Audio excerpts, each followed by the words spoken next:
Jedan događaj koji se desio bio je prosto uznemiravajući za sve ljude. U jednom poznatom bilijar klubu ubijen jedan momak koga su svi znali u kvartu gdje je živeo, na Karaburmi, a i šire.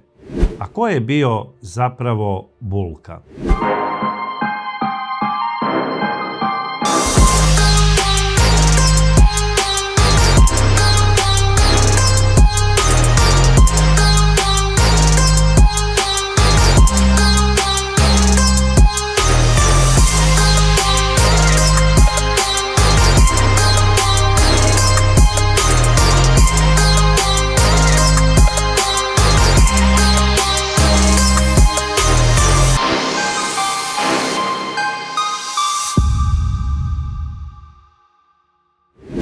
Dragi prijatelji, večeras ćemo u Zločinu i senki obraditi jedan slučaj iz 1993. godine. Te kancerogene 90. godine bile su poznate po mnogim ubistvima u gradu, tako da ljudi su bili oguglali na sve i svašta i neki događaji koji su se dešavali prosto su prolazili nezapaženo. Međutim, jedan događaj koji se desio u Beogradu, u delu grada koji se zove Zvezdara, bio je prosto uznemiravajući za sve ljude, zato što je u novembru mesecu 1993. godine, tačnije 19. novembra, u jednom poznatom bilijar klubu, ubijen jedan momak koga su svi znali u kvartu gdje je živeo, znači na Karaburmi, a i šire. Znali su ga zato što je bio poznati sportista u tom kraju, bavio se džudom, tekvondom i rvanjem. Ovaj mladić imao samo 18 godina i zvali su ga Bulka. A ko je bio zapravo Bulka? Bulka je bio momak koji se zvao Zoran Radosavljević, bio je star 18 godina, imao je starijeg brata po kome je i dobio nadimak, jer je i njegov brat bio poznat u kraju, znači na Karaburmi gdje su živeli u Mirjevskom bulevaru po tom nadimku. A nadimak su dobili zato jer su pripadali navijačkoj grupi fudbalskog kluba Zvezdara koji su bili poznati pod tim nazivom Bulke. Zapravo, vođe navijača su imale taj nadimak. Zato što su nosili crvene dresove i te crvene majice preko leta, a na kraju krajeva fudbalski klub Zvezdara u svom grbu ima cvet bulke, onog crvenog divljeg maka, po tome su znači dobijali nadimke. Zoran Radosavljević je živeo znači u Mirjevskom bulevaru sa ocem Tomislavom, koji je bio radnik Jugopetrola, i sa majkom Milkom, koja je bila radnica vunarskog kombinata na Karaburmi. Oni su bili jedna sasvim normalna porodica, imali su i starijeg sina koji je rođen 1971. godine, zvao se Slobodan, odnosno Boban Radosavljević Bulka. 1975. godine dobili su znači i mlađeg sina koji je bio Zoran Radosavljević i on je kasnije, kako je odrastao, dobio nadimak po svome starijem bratu i bili su poznati kao braća Bulke. Međutim, kako je Zoran stasavao, on je postajao glavna priča i kada bi neko rekao na Karaburmi i uopšte na Zvezdari Bulka, svi su mislili na mlađeg Zorana. On je izrastao u jednog atletu, bio je visok 1,95 m, težak 120 kg u mišićima i imao je veliko srce. Bio je poznat po mnogim tučama. To su znači one bile fair tuče koje su se zakazivale u nekim školskim dvorištima i moralo je da se zna ko je glavni. Međutim, sve bi to bilo nekako normalno u tom njihovom odrastanju da su bile u pitanju 70. ili 80. Ali 90. su donele neke nove običaje kada više se nije poštovala snaga i mišići nekih momaka, nego su jednostavno se neke nesuglasice rešavale oružjem. To jest pucnjavom i pištoljima. Kako su neki poznanici Bulkini, koji su sada još uvek živi, govorili, Bulka nikada se nije bavio kriminalom. Pričam za Zorana. Voleo je sport, nije pušio, nije pio alkohol i nije se drogirao. Voleo je da igra bilijar, voleo je lepe devojke i na kraju krajeva to je normalno za jednog momka koji je imao 18 godina. Te 1993. godine Zoran je i maturirao u Mašinskoj tehničkoj školi. Postao je svršeni srednjoškolac koji je najverovatnije čekao posao, međutim 1993. godina je bila poznata po hiperinflaciji, tako da i oni koji su završili neke škole nisu ni tražili nikakav posao jer bili su razočarani u sve. Plate su bile nikakve, 1 marka, nije bilo ničega i ovim mladim momcima je ostajalo samo to da se bave sportom. Oni koji su bili s one strane zakona bavili su se kriminalom, a u slobodno vreme igrali su bilijar i neke druge društvene igre.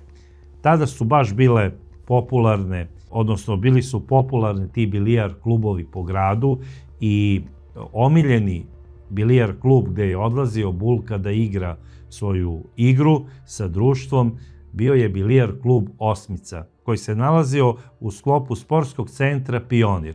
Tu su dolazili momci iz kraja, igrali bi bilijar i tačno se znalo ko kada igra i za kojim stolom. Međutim, Bulka nije zakazivao igre, nije rezervisao sto, znalo se kada on dođe da preko reda dobija 100 broj 4, to mu je bio omiljeni 100, odigrao bi tamo po sat, 2 sa svojim društvom bilijar i odlazio bi. Inače, taj bilijar klub su držali poznati momci sa Zvezdare, 2 brata i važili su onako za momke koji imaju klub gde se ne dešava nikakav incident, jer su ih svi poštovali iz kraja. Međutim, početkom 1993. godine u taj bilijar klub došli su neki momci iz drugog kraja grada, kako se govori ovde na Zvezdari, došli su sa Voždovca i napravili su neki incident, odnosno počeli su da lome inventar bilijar kluba, došli su u sukob sa obezbeđenjem i posebno sa mladim Bulkom.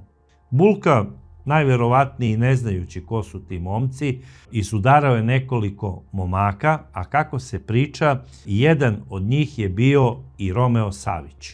E sada, zašto je Romeo Savić došao u ovaj kafe, to niko nije znao. Najverovatnije je to samo Romeo znao i možda njegova ekipa.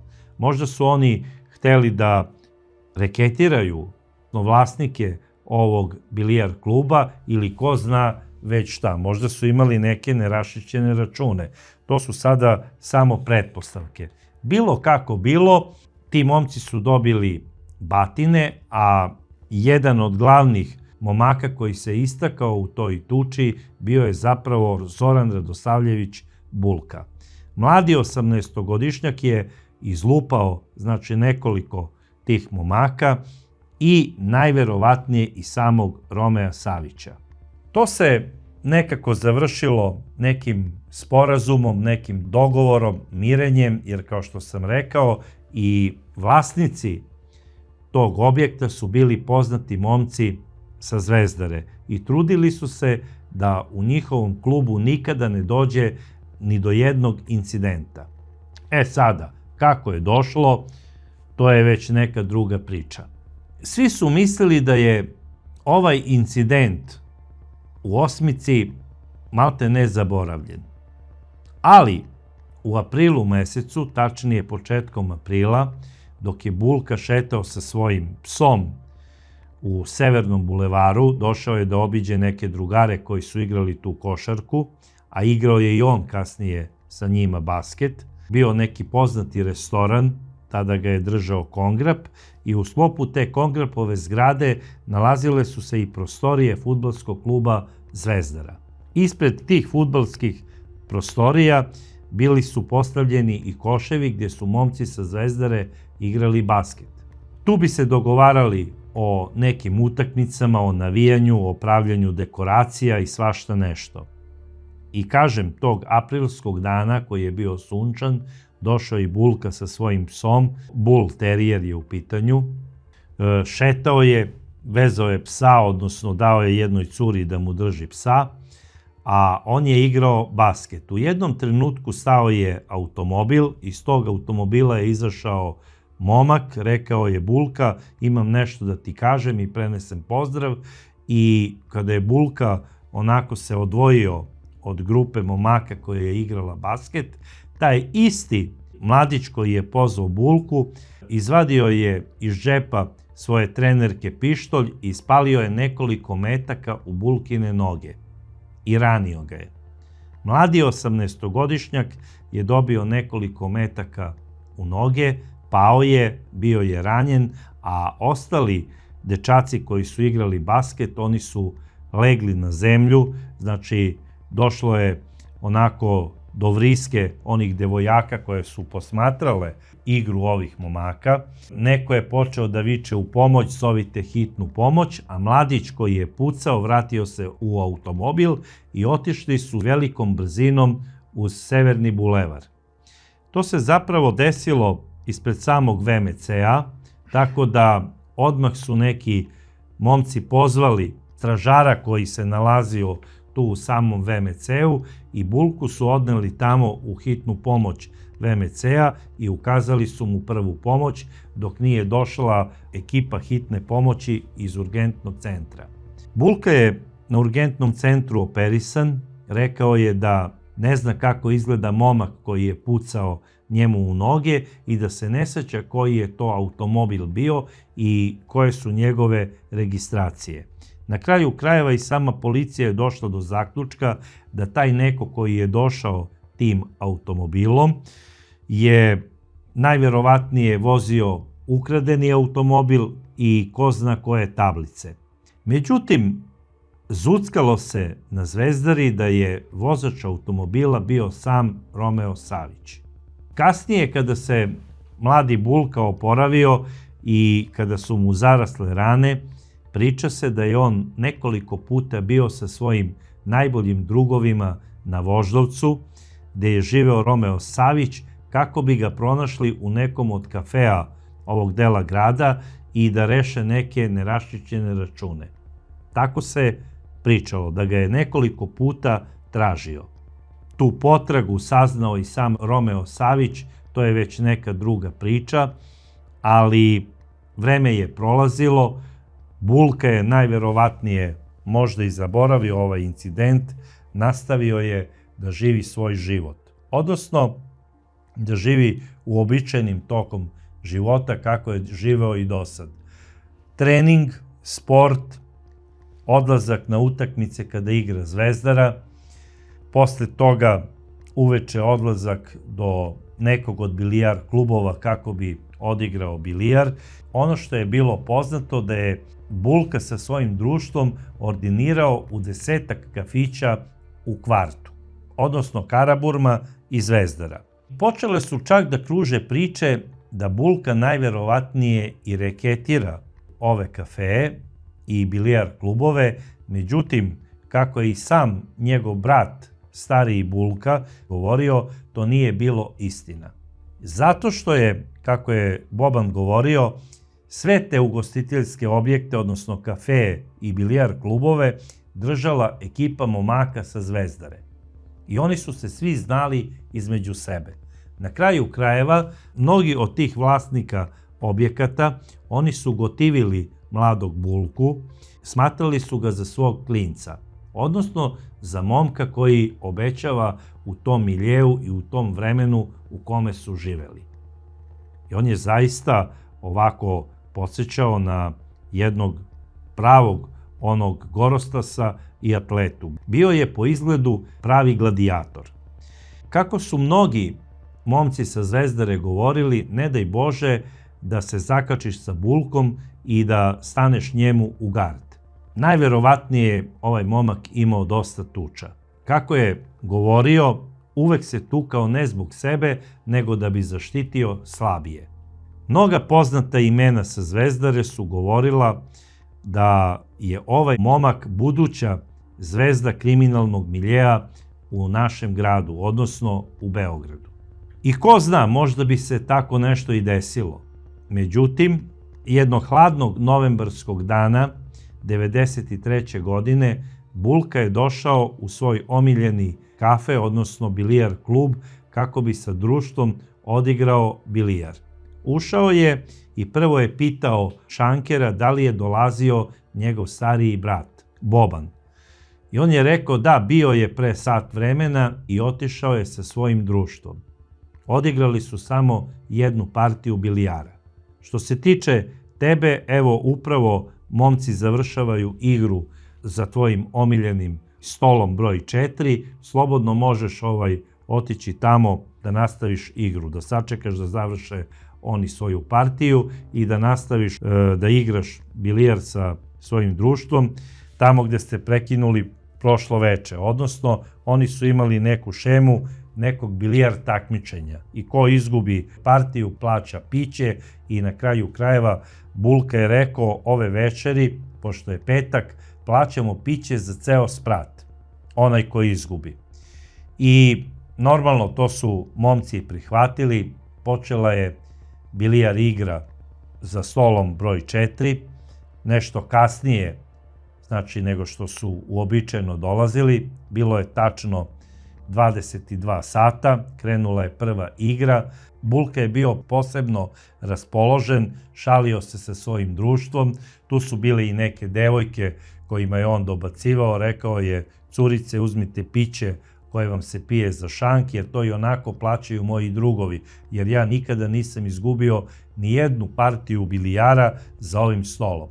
I u tom trenutku, dok se on spremao da zada udarac kako bi razbio one loptice, bio je skoncentrisan na svoj tak. U tom trenutku ušla su dva momka i neko je viknuo od njih dvojice, Bulka, okreni se.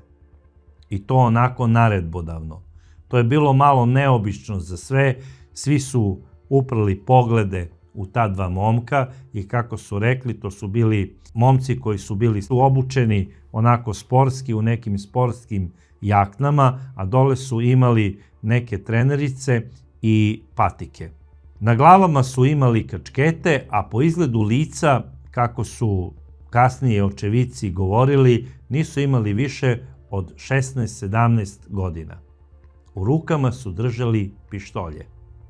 I kada se Bulka okrenuo, odmah su počeli da pucaju u grudi ovog momka. Ukupno su ispalili 10 metaka.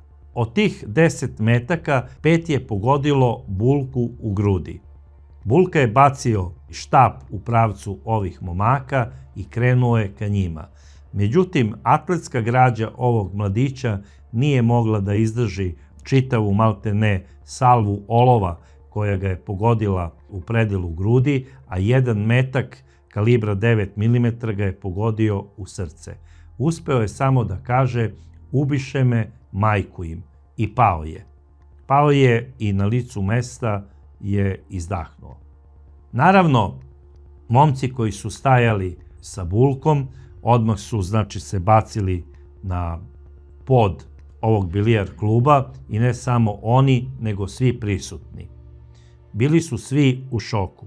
Kada su ovi mladići izvršili svoj naum, odnosno zločin, okrenuli su se i strčali su sa drugog sprata gde su ubili mladog Bulku, strčali su dole, rekli su da niko ne izlazi iz kluba jer će pucati na njih. Seli su u neki automobil koji ih je čekao i velikom brzinom su se udaljili u nepoznatom pravcu. Naravno, konobar je odmah pozvao hitnu pomoć i policiju, pozvao je i vlasnike objekta, svi su došli u rekordnom roku i policija, a i lekari hitne pomoći mogli su samo da konstatuju smrt mladog Zorana Radosavljevića Bulke. Ovaj momak samo što je napunio 18 godina. On je 4. jula te 1993. godine postao punoletan i u ovom bilijar klubu je proslavio svoj 18. rođendan. U septembru mesecu te iste godine podigao je i ličnu kartu. Govorio je kako se sprema da ide u vojsku i da će služiti vojni rok.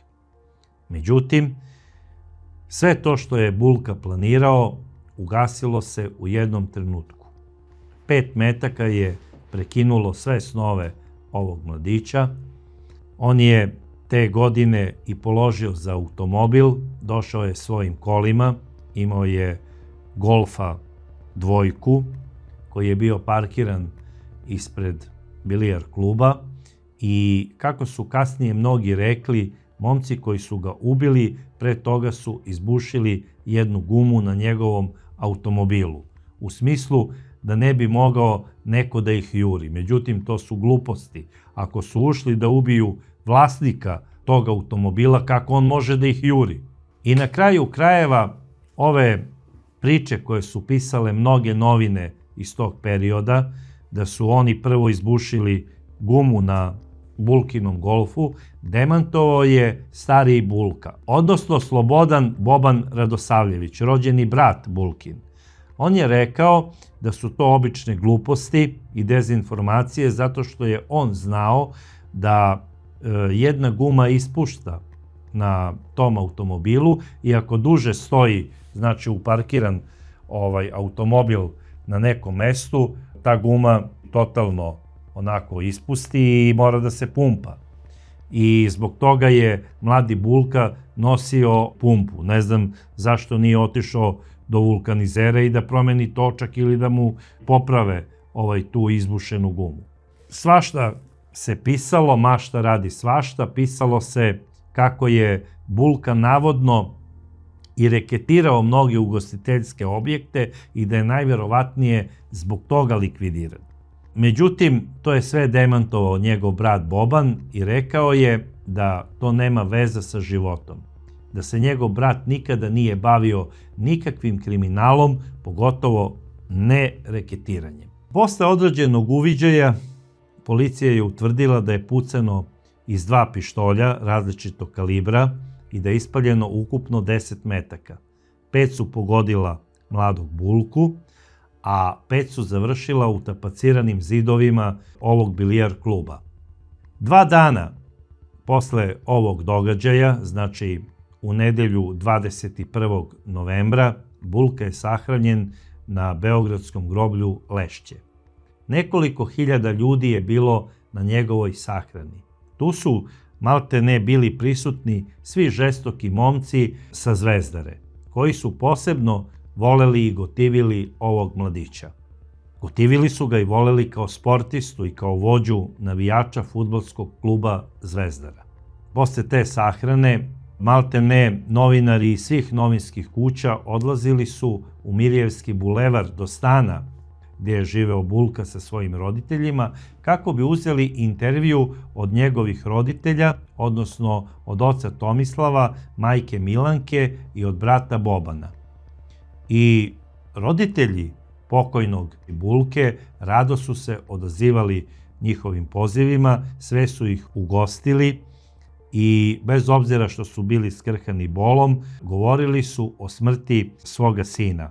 Govorili su sa namerom da smrt njihovog sina bude opomena za druge mladiće, da vode računa, da se ne kače ni sa kakvim ekipama i društvom i da ne budu nasilni ni prema kome. Otac Tomislav je rekao novinarima: "Moj sin nikada se nije bavio nikakvim kriminalom. Niti je reketirao, niti bilo šta. Imao je samo jednu manu. Voleo je da upotrebi svoju fizičku snagu kako bi zaštitio slabije. I tako je često ulazio u sukob sa opasnim momcima. Imao je preko 20 tuča koje sam saznao za ovih par dana. A moram da kažem, imao je i ranjavanje početkom aprila i plašio sam se da mu se nešto loše ne desi.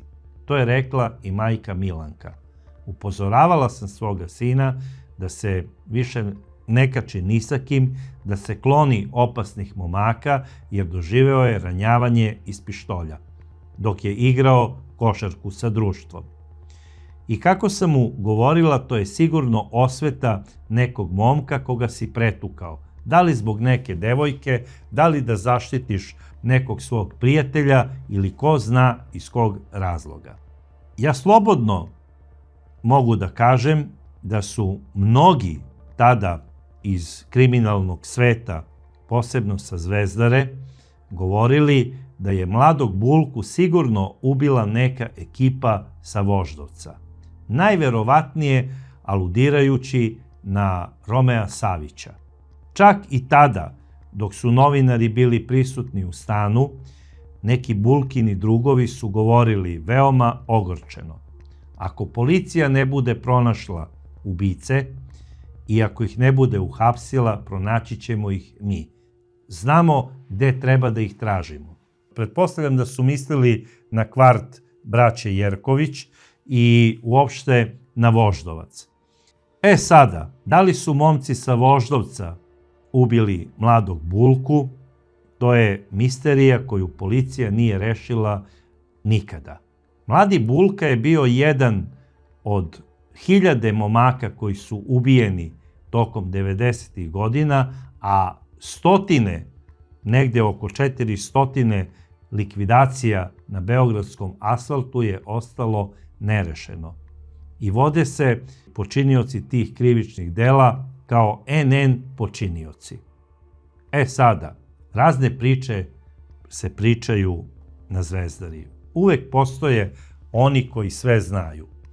Tako da neki od momaka kažu, koji su navodno upućeni u sva ta zbivanja iz 90-ih, da su počinioci ovog ubistva najverovatnije završili kao i mladi Bulka. Na šta se to tačno misli, to samo oni znaju. Ono što znam što se tiče Romea Savića, koji je nekoliko puta spomenut u ovoj priči, on je završio u svom kvartu gdje je i živeo. Pronašli su ga mrtvog. Kako su govorili, zbog prekomerene konzumacije narkotika. Obdukcioni nalaz Romea Savića je utvrdio da je konzumirao veliku količinu jednog narkotika i nekih lekova koji su navodno trebali da ga spuste.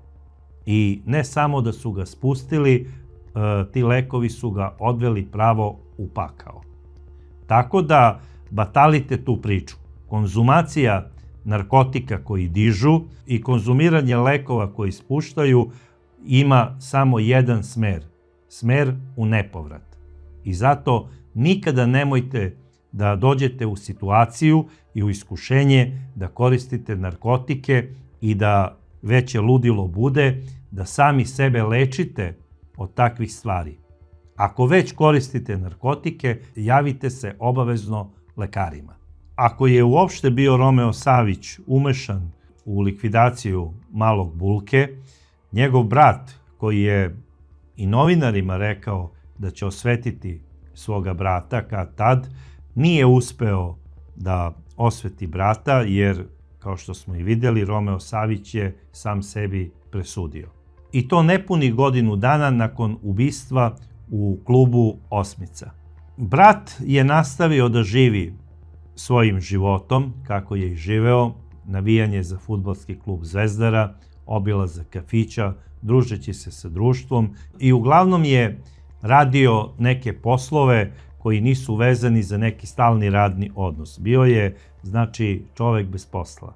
Što se tiče oca, radio je i dalje na Jugopetrolu, čekao je penziju, patio je za svojim sinom, koga je beskrajno voleo, išao je redovno svake nedelje na groblje. Majka se nikada nije oporavila, ona je uzela bolovanje onog prvog dana kada joj je ubijen sin i nikada se nije više vratila na svoj posao. Bila je stalno na bolovanju i majka Milka je umrla 1997. godine, znači 4 godine posle ubistva sina, umrla je od tuge, nikada se nije oporavila i sahranjena je na groblju Lešće pored svog voljenog sina. Dok je bila bolesna, kako su mnogi govorili, imala je anginu pectoris, imala je veliku količinu vode u svojim plućima, ona je odbijala da ide kod lekara i govorila je da ne želi da se leči jer više nema razloga da živi, jer želi da ode na onaj svet gde je čeka njen voljeni sin. Tako da ja mogu samo da kažem da je ova žena umrla od tuge. I zato, dragi momci, kada radite neke stvari zbog kojih smatrate da ste popularni u kraju i da postajete neke žive legende, uvek imajte na umu da vas neko voli i da pati zbog vas, a obično je to majka. Legenda o mladom Bulki je ugašena malte ne posle nekoliko godina. Svi su ga zaboravili. U početku su se klinci, šetajući po onim kafejima gde je izlazio mladi Bulka, kleli kako će ga osvetiti kad tad. I svi ti vlasnici ugostiteljskih objekata gde je mladi Bulka odlazio, recimo sa društvom, da pije sokiće ili da igra bilijar, držali su njegove slike sa crnim florom. Međutim, posle godinu dana te slike su sklonjene i mladog Bulku su vremenom svi zaboravili, osim roditelja i rođenog brata. Što se tiče njegovog rođenog brata, starijeg Bulke, odnosno Slobodana Bobana, on je nastavio da živi svoj život sa zvezdarskom ekipom. Kako se priča, u jednom periodu je radio i u diskoteci Taš, koju je držao poznati žestoki momak sa Zvezdare Šljuka, da je postao njegov čovek, da je u jednom periodu radio i šverc goriva za ovog momka, odnosno za Šljuku, i da se od toga izdržavao. Čak je nekim svojim drugovima iz kraja davao i pozajmice. I kako kaže njegov otac Tomislav, jednom svom drugu je pozajmio 40.000 maraka krajem 90. godina. Znači da je stariji Bulka sa svojom ekipom dobro zarađivao od šverca neke robe koja u tom trenutku nije mogla da se nađe. Odnosno, bila je roba koja se švercovala, to su cigarete, zatim naftni proizvodi i svašta nešto. Kao što sam rekao, ovaj momak je radio za Šljukinu ekipu. Sada, koliko je on novca zaradio u toj priči, to je samo on znao, ali govorilo se da je počeo da trguje i automobilima. Govorilo se da je povezan malte ne sa svim jakim ekipama u gradu.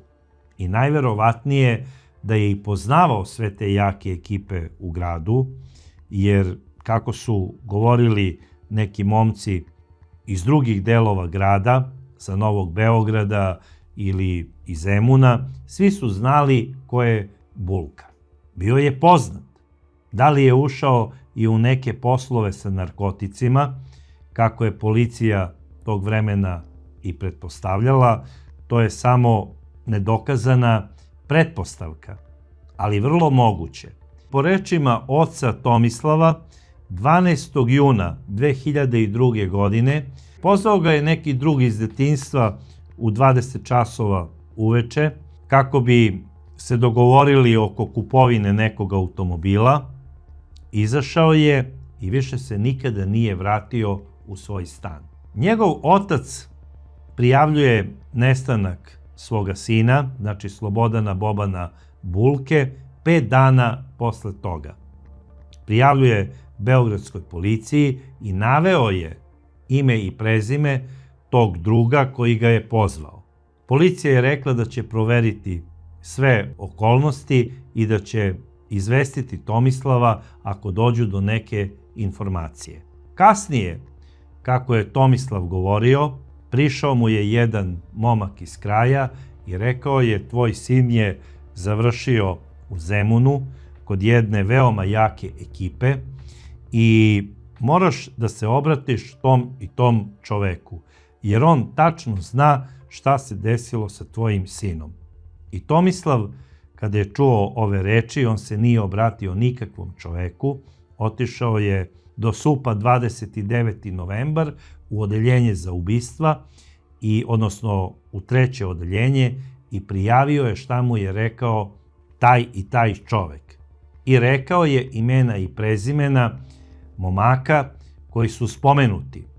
I kako je Tomislav kasnije izjavio i pred specijalnim sudom, taj inspektor koji mu je uzimao tu izjavu, rekao je: Tomislave, mogu ti samo reći da se radi o veoma, veoma jakoj ekipi. Iako su oni odveli tvoga sina, mislim da mu se nešto strašno desilo. Prošlo je godinu dana, krenula je i akcija Sablja posle ubistva premijera Đinđića. Taj isti inspektor je pozvao Tomislava i saopštio mu je da je pronađeno telo njegovog sina. I kako je policija objasnila ocu Tomislavu, telo njegovog sina pronađeno je u jednoj vikendici koja je vlasništvo Ninoslava Konstantinovića. I rekli su da kada je otet 10 meseci pre toga, on je odveden u garažu Ninoslava Konstantinovića gde je mučen, a kasnije i ubijen. Posle toga je, zakopan u dvorištu vikendice tog istog čoveka, odnosno Ninoslava Konstantinovića, pripadnika zemunskog klana. Starijeg Bulku je oteo zemunski klan i likvidirao ga je zbog nekih neraščišćenih računa. Na kraju krajeva, ovaj mladić je bio dobar sa šljukom i zemunski klan je odredio šljuku procenio šljuku kao opasnog rivala zbog nekih poslova i odlučili su da ga likvidiraju. Tako da su čistili najverovatnije pre toga sve šljukine prijatelje. Mnogi su pobegli iz zemlje i oni su i dan danas živi. Neki su kasnije likvidirani kao i sam Šljuka i kao što vidimo kao i sam Bulka. Kasnije, kada je pokrenut sudski postupak na specijalnom sudu protiv zemunskog klana, pozvan je i otac Tomislav, koji je u svojstvu svedoka govorio o svom sinu i na kraju krajeva izrečena je i presuda 12 pripadnika zemunskog klana zbog ubistva njegovog sina, Slobodana Radosavljevića Bulke.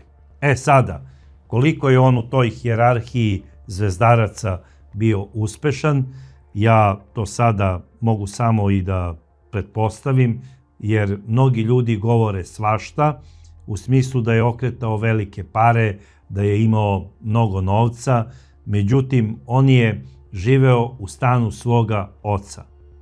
Vozio je razdandani Golf i jedino što se zna, to je da je navodno pozajmio 40.000 maraka svom drugu iz detinjstva. Za taj novac otac Tomislav je rekao: ja znam tačno kada je taj novac pozajmljen drugu moga sina, jer ja sam lično dao Slobodanu te pare koje potiču od prodaje jednog našeg stana sa Karaburme.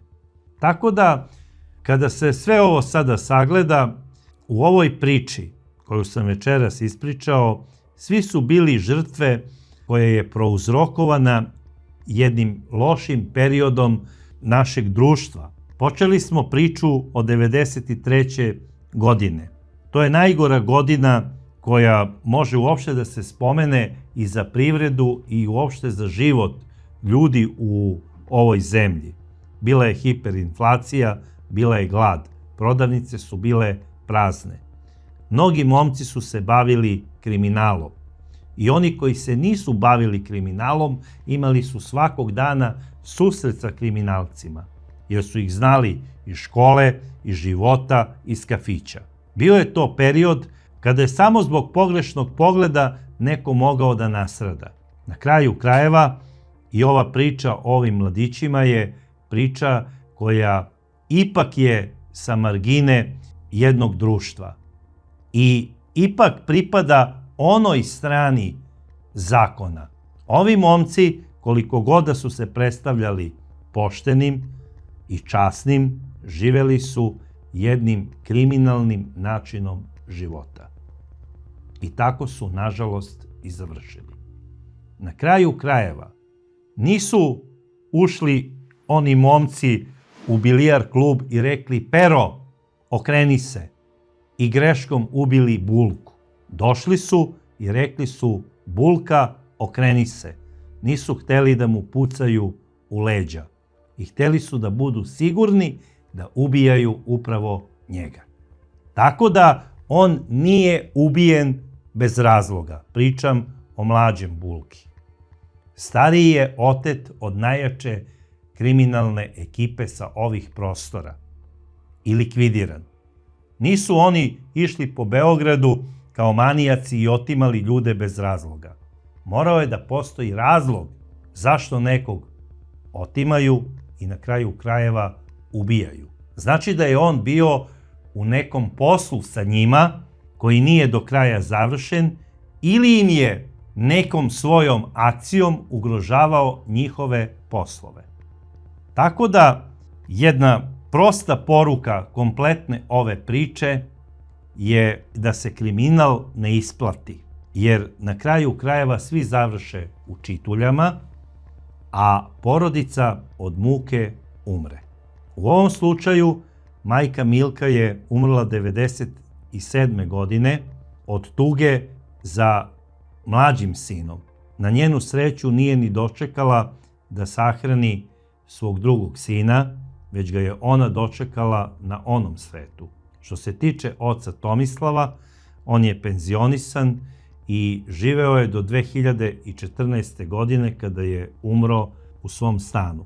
Sahranjen je i on kod svoje porodice na groblju Lešće u Beogradu.